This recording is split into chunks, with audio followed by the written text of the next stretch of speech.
You think you've made some strange decisions in your life? Well, I once sold my car for a llama. That's right. A real, living, slightly judgmental llama. Her name was Lucia, and honestly, she had better instincts than most men I've dated. It all happened in Argentina. Middle of the mountains, middle of nowhere, middle of a very bad idea that turned out to be one of the best choices I've ever made. No map, no signal, and definitely no plan. Just me, a broken-down rental car, and a mysterious man with a wool poncho and a sparkle in his eye who said, "You want the llama?" And I said, "Throw in a bag of peanuts and we've got a deal." This is the story of how I got completely lost and somehow found exactly what I didn't know I was looking for. Why I decided to go to Argentina. I'd been feeling a little stuck. You know the feeling, days blending together, tea always lukewarm, the cat looking at you like he knows you peaked in 1987. I wasn't sad exactly. Just uninspired. The kind of uninspired that makes you start Googling things like, how to make friends with a goat, or solo travel destinations with good bread. I'd always wanted to see South America. The colors, the music, the way people move like the ground beneath them is alive. And then, one quiet Tuesday, while pouring honey into my tea and watching dust float in the sunlight, I thought, why not Argentina? People climb mountains there. They drink wine that tastes like poetry. And there are llamas. Real llamas. Not in petting zoos or on novelty mugs. Actual creatures with purpose, personality, and from what I'd heard, attitude. I liked that. So I booked a flight before I could talk myself out of it. No tour groups, no luxury spas. Just me, a couple of guidebooks, and an old sunnet that makes me look like a stylish mushroom. I landed in Buenos Aires, had a tango-related accident I won't go into, and then set my sights north toward the Andes. There was this region called Jujuy. I liked the name. It sounded like something you'd mutter under your breath after stubbing your toe. People said it was wild, remote, and beautiful, just like me on a good day. So I rented a car from a man named Roberto who had more keys than teeth, and I headed toward the mountains. The roads were narrow. The landscapes were vast.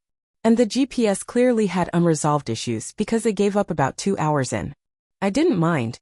I had snacks, I had a playlist called Andes or Bust, and I had that itchy little feeling in my chest that only shows up when something strange and good is about to happen. It was just supposed to be a few days of solitude, mountain air, and strong coffee.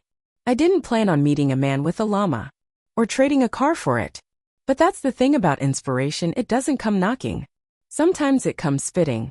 When I first landed in Argentina, I was greeted by a blast of warm air that smelled faintly of dust, sweet pastries, and the thrilling possibility of getting completely lost. Buenos Aires was loud, chaotic, and utterly charming.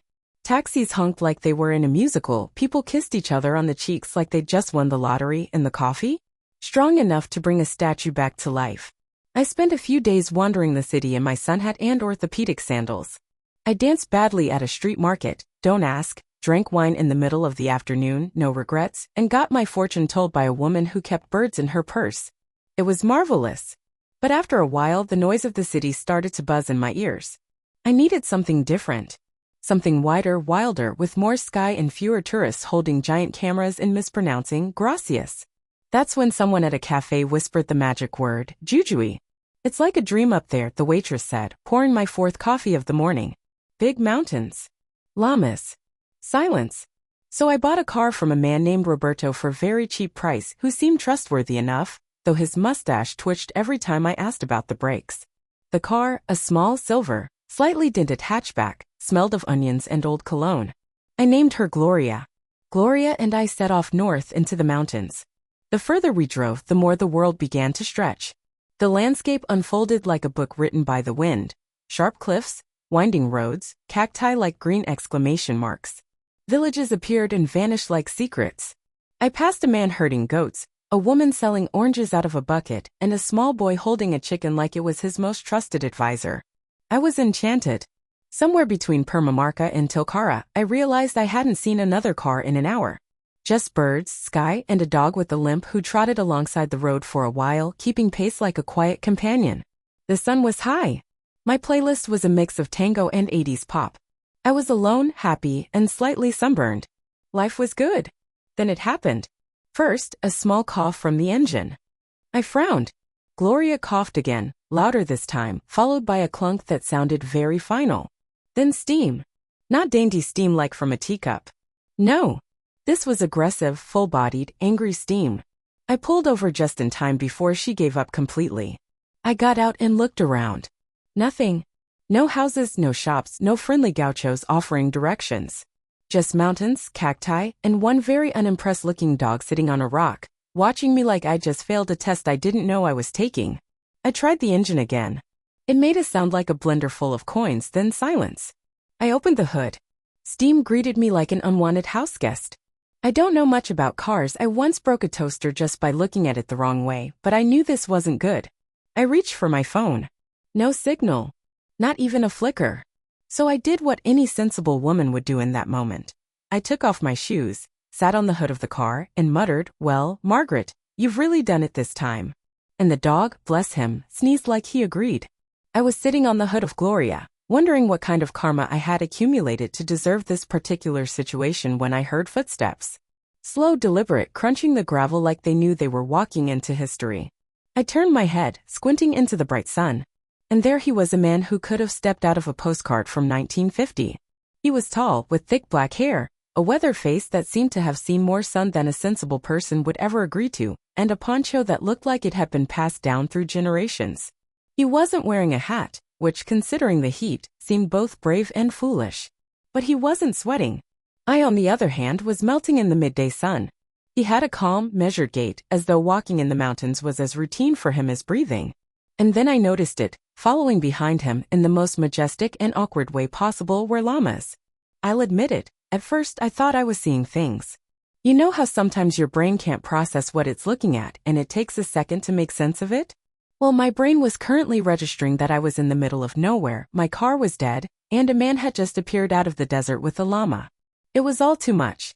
My mind short-circuited. The llama blinked at me and I blinked back. The man didn't speak right away. Instead, he eyed my car with a mixture of curiosity and pity, like he was assessing whether it was worth saving or just another tourist's abandoned mistake. He let out a soft whistle and the llama nudged me with its nose. I don't know if it was the heat, the absurdity of the situation, or some deeper, primal urge for adventure, but I felt a surge of energy. My heart was pounding as I tried to form words. My car broke down, I said, waving my hand at Gloria, who was now emitting a small puff of smoke as if even she was embarrassed. I need help. The man nodded slowly, looking from me to the car and then back to the llama. I thought he was going to offer to help tow it, or at least give me some sort of wise advice like, "You should have checked the radiator, Senora." But instead, he simply asked, "Would you like to trade?" I blinked. Was this a dream? Was I hallucinating from the heat? Trade? I repeated, just to make sure I wasn't imagining things. Trade what? He gestured to the llama, who was now standing awkwardly next to me, chewing something I hoped wasn't my backpack. "My llama," he said simply. "For your car." I stared at him, mouth agape. For a moment, I thought he must be joking. Who would trade a llama for a car? I mean, a llama? Not even a particularly young or healthy one. This one was a little on the scruffy side, with tufts of fur sticking out in odd places like it had spent its life on a farm rather than a beauty pageant. But then something in me clicked. I remembered all the cars I had ever owned. The blue sedan I had bought when I was 25, the old Jeep I inherited from my brother that leaked oil everywhere, the small, reliable station wagon that I drove through the countryside with my first husband. All of them had their stories. All of them had their flaws. But none of them had ever made me feel like this. The llama blinked at me again, chewing thoughtfully, its big eyes full of calm that I suddenly envied. I looked at the man. But I don't know the first thing about llamas. What am I going to do with a llama? He shrugged. They're good company. And they're very low maintenance. They eat plants and you can always sell wool. Or take it for walks. I frowned, thinking it over. I don't have a ranch. I'm not sure I even have the space for a llama. The man smiled. It wasn't a warm smile, more of a knowing, enigmatic smile, like he had seen this sort of exchange before. "You'll figure it out," he said with quiet confidence. I felt a pang of uncertainty. A llama wasn't something you just got. It wasn't like adopting a dog or buying a cat. Llamas were commitment. But I looked at Gloria, still hissing steam and sitting like a defeated pancake on the road. And then I looked at the llama again, chewing away, unbothered by the heat and the ridiculousness of the situation. This was madness. This was exactly the kind of adventure I had been craving. I wasn't here for normal. I wasn't here for predictable. I had come for the wild, for the unknown, for the absurdity that only the universe could provide. And here it was, staring me in the face with long eyelashes and an insouciant chew. I turned back to the man. "You know, I think this might be the best offer I've gotten all day." He nodded as if he had already won. "It's a fair trade." And just like that, as if the universe itself had winked at me, I agreed. "It's done," I said, and shook his hand. The llama, as if it were already aware of the transaction, gave a final, decisive glance at Gloria, then turned its back on the smoking car and followed its new owner, who nodded at me as though we had just sealed the most natural of deals. I watched them disappear into the mountains, the llama's soft steps almost hypnotic, and I, with nothing but my new companion and a renewed sense of excitement, climbed into the passenger seat of my own car, which, for the record, was now officially no longer mine. That, I said to myself, was not just a trade. That was fate. A destiny deal. A swap of worlds. I didn't know exactly what would come next, but somehow the adventure felt just a little more complete. The road back was beautiful in a wild and untamed way. The mountains stretched out before me, their jagged peaks reaching for the sky, and the air smelt fresh and clean like the world had just woken up. The sun was setting, casting a golden hue over everything, and the only sound was the steady crunch of our feet. Well, my feet and the llama's hooves on the gravel path. Now let me tell you something about llamas. They have a sense of purpose, yes, but that sense of purpose doesn't always align with yours. My llama, for instance, had the most stubborn personality I'd ever encountered.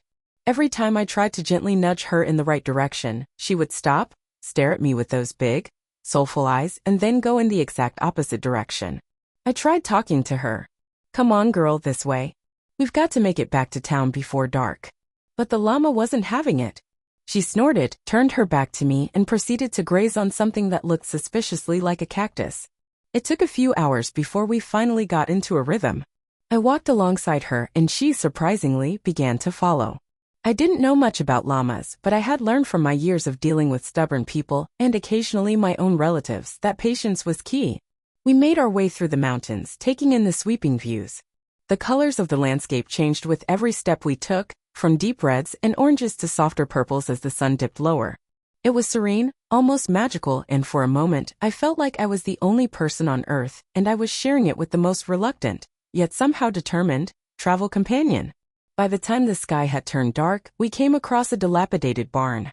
It was the perfect place to rest for the night.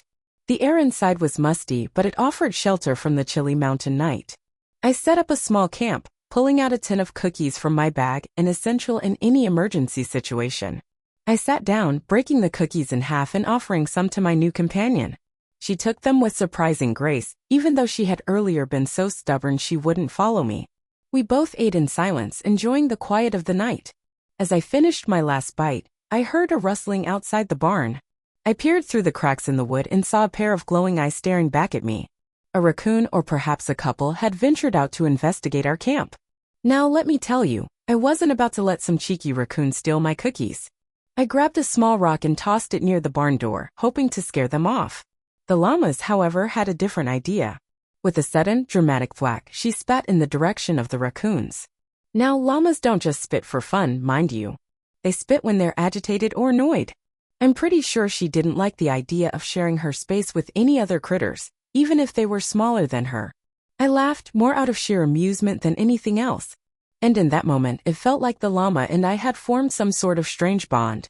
We were partners in this wild adventure, facing whatever came our way, including nocturnal visitors and uninvited raccoons.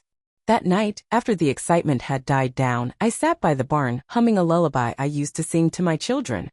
I'm not much of a singer, but the song felt right. The llama, on the other hand, seemed to appreciate my efforts. With every note, she gave a soft grunt, almost in time to the rhythm, as if she were joining in. And then, unexpectedly, she spat again, in perfect rhythm with my hums. I couldn't help but laugh. "Well, aren't you a musical one?" I said, shaking my head. "Just don't expect me to be a world-class singer." She snorted in reply, and I decided that was a good enough answer. As I closed my eyes, resting under the soft glow of the moonlight, I felt oddly at peace. The journey wasn't over yet, but in that moment, I knew that no matter what came next, the adventure with my new friend was something I'd remember forever. After a few more days of winding through the mountains, the landscape began to change. The towering peaks slowly gave way to rolling hills, and soon, the jagged rock formations softened into lush green fields. I knew we were getting close to civilization when I started seeing signs of human life, and I'm not talking about the occasional car or the local cow wandering across the road. No, this was the real deal. People, buildings, and yes, I'll admit it, the smell of fresh bread from a bakery. We reached a small town just as the sun began to set, casting a golden hue over everything. It wasn't a big town, but it had that welcoming, charming vibe that made you feel like you had stepped into a place where everyone knew each other, and apparently, they knew me too. As I entered the town square, I noticed a few people turning their heads, whispering. It wasn't just the fact that I was walking through town with a llama that caught their attention, it was the way the llama was walking with such purpose, like she had lived here all her life, strutting like she was the mayor of the place. People were stopping to take pictures, pointing excitedly at us, snapping photos like we were some kind of tourist attraction. And to be honest, I was starting to feel a little bit like a celebrity. A couple of young tourists came up to me with their phones out, smiling.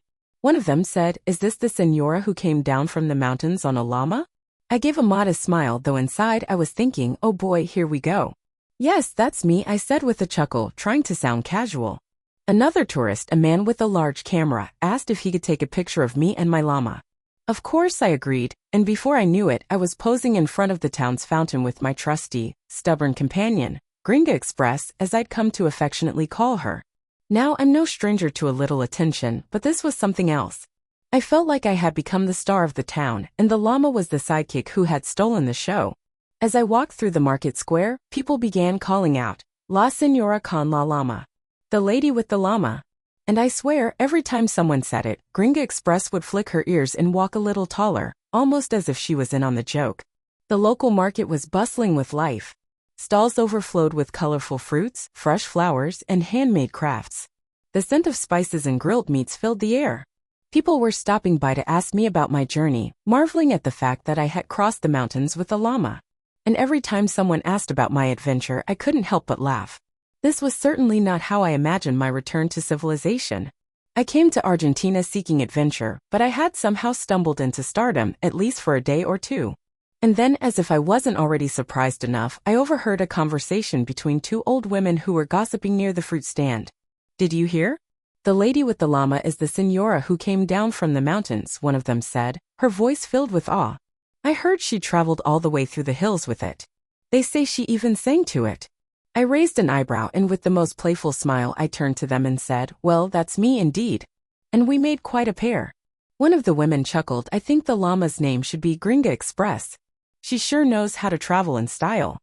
I laughed and looked at Gringa Express. "I think that's perfect," I said. "From now on, that's her name." And just like that, the name stuck. Gringa Express became the talk of the town, and before long, the locals had adopted the name as if it had always been meant to be. My llama and I were no longer just an odd sight to behold, we were a symbol, a quirky, charming story that would be told for years to come. As the sun set behind the mountains, casting long shadows across the town, I couldn't help but feel a sense of pride. This wasn't the adventure I had expected when I first set foot in Argentina, but it had been far more than I could have imagined. And I wasn't sure what would come next, but for now I was content to let Gringa Express and I enjoy the moment, because in this little town, I was the star of the show, and I couldn't have been happier. Finally, after what felt like weeks of adventure and surprises, I was back home. The familiar sights of my cozy little living room greeted me, and there was my favorite armchair waiting for me like an old friend. But as soon as I stepped inside, I was greeted by a very important guest. Fluffykins, my cat, was standing by the door, his green eyes narrowed, and his tail swishing in a way that clearly said, "Where on earth have you been, and who is this llama you speak of?" His usual calm demeanor had been replaced with the kind of jealousy only a cat could muster. I bent down to give him a proper greeting, scratching behind his ears as he purred, but I could feel him eyeing the empty space beside me, where the llama should have been. I laughed softly. "I'm sorry, Fluffykins, but it's just you and me now. Gringa Express is in her own retirement." After all the adventure, all the travel, and all the craziness, there was something deeply comforting about sitting in my own home, sipping tea from my favorite mug and hearing the soft hum of the kettle. It was like life had paused for a moment and I could reflect on everything I had learned. Sometimes it's easy to get caught up in the rush, the endless pursuit of the next thing, the next adventure, the next thing to buy, to own, to experience. I had spent years chasing after success, after something that would give me purpose and meaning. But what I realized on that strange, dusty road through the mountains of Argentina is that sometimes you need to lose something to truly find what matters. I'd lost my car, sure, and maybe I'd lost a little bit of my sense of control over the situation. But in doing so, I had found something far more precious, a llama of all things. A creature that taught me patience, persistence, and the beauty of being present in the moment. A reminder that the journey itself is just as important as the destination. I didn't just find Gringa Express out there in the hills. I found a piece of myself that I had forgotten in the hustle and bustle of life. The part of me that didn't need to rush, that could enjoy the simple things, the sound of my own laughter, the feel of the cool mountain air, and the companionship of a stubborn, spitting llama. And as I sipped my tea with Fluffykins contentedly purring beside me, I knew that I had learned something valuable from this wild, ridiculous adventure. Life isn't about having all the answers or knowing exactly what's next. It's about embracing the unexpected, taking a chance on something new, and being willing to laugh at yourself along the way. Sometimes you lose a car to find a llama. And in the process, you find yourself in the mountains of Argentina. So, my dear friends, remember this. Life is an adventure, whether you're on a llama, in a car, or simply at home with your cat. Embrace it. And who knows? Maybe your next adventure is just around the corner. If you enjoyed this story, don't forget to hit that subscribe button and leave a comment below. I'd love to hear about your own adventures. Until next time, keep laughing, keep exploring, and most importantly, don't forget to enjoy the ride.